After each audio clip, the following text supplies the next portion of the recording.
Congratulations, Leslie Odom Jr. So happy to be talking to you. Got a chance to see you a couple of years back when you came to Atlanta and performed at Variety Playhouse.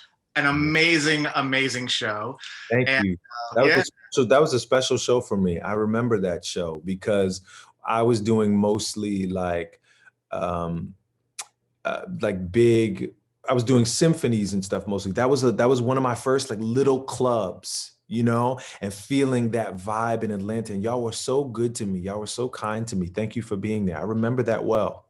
yes, it was amazing, amazing show. So happy to be talking to you about One Night in Miami. And when I found out that you were cast as the legendary Sam Cooke, I was like, no one else can do justice to this role but Leslie Odom Jr. But I just read that you turned this down. Can we talk about that? You initially turned this role down. Yeah, it's very embarrassing, but it's true because I did not feel, I did not have the same instinct that you had. I didn't have the same instinct that Regina had, and I only tell the truth about it because um, to be honest, I go out and pursue most of the opportunities, right? That I desire to be part of, and most of them I don't get. To be honest, most of the things that I go after, I do not get. So every now and again, I luck my way into one of them, but sometimes things find their way to you. And sometimes somebody sees something in you that you didn't see in yourself. And that was my experience with Regina. She saw a Sam in me that I didn't see in myself. It took me a while to catch the vision.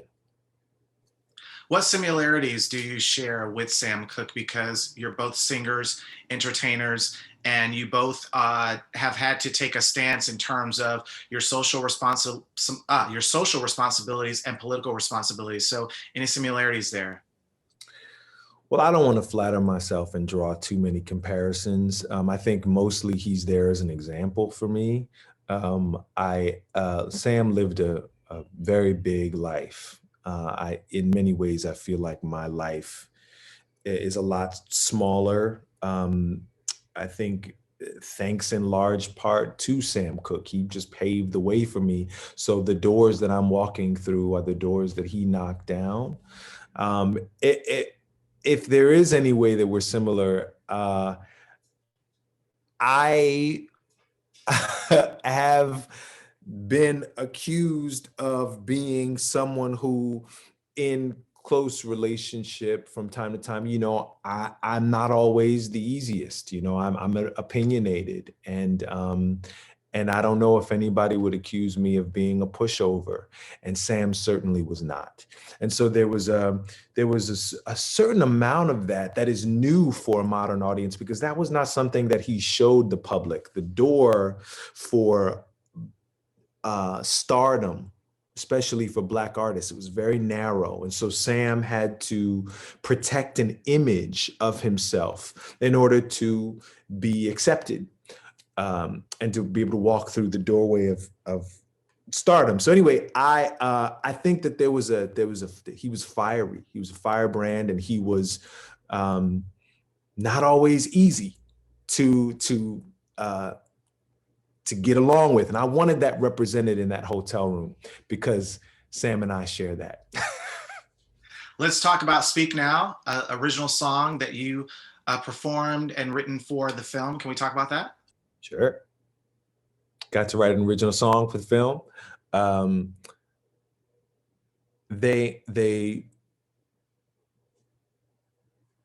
I don't remember whose idea that was, but I know that it was talked about early on that I would contribute in this way. They actually asked me to write 4 songs. Regina wanted to choose, so she wanted some selection, and Speak Now was the one she chose. I wrote it with my brother Sam Ashworth, who I've written quite a bit with. I love writing with Sam. We have a shorthand, and we went back to Blowing in the Wind, to that song that Sam heard that got under his skin. He loved it enough that he recorded his own version of it and sang it many times in concert, that Bob Dylan tune. So we went back to that, and Sam and I were just asking ourselves some questions. Think about, Sam Cooke wrote a change is going to come. And we were asking ourselves, has the change come? And if it has come, for whom has it come? And thinking about, are those answers still blowing in the wind? You know, we're just asking ourselves those questions and asking ourselves what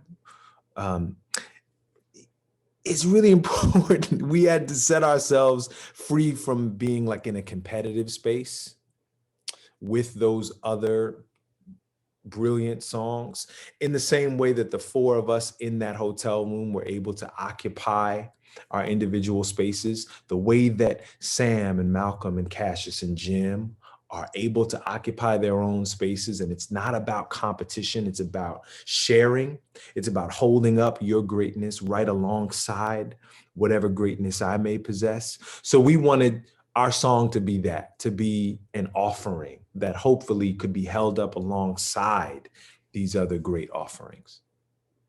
All right, Leslie Odom Jr., thank you so much. Congratulations, and continue to have a great 2021.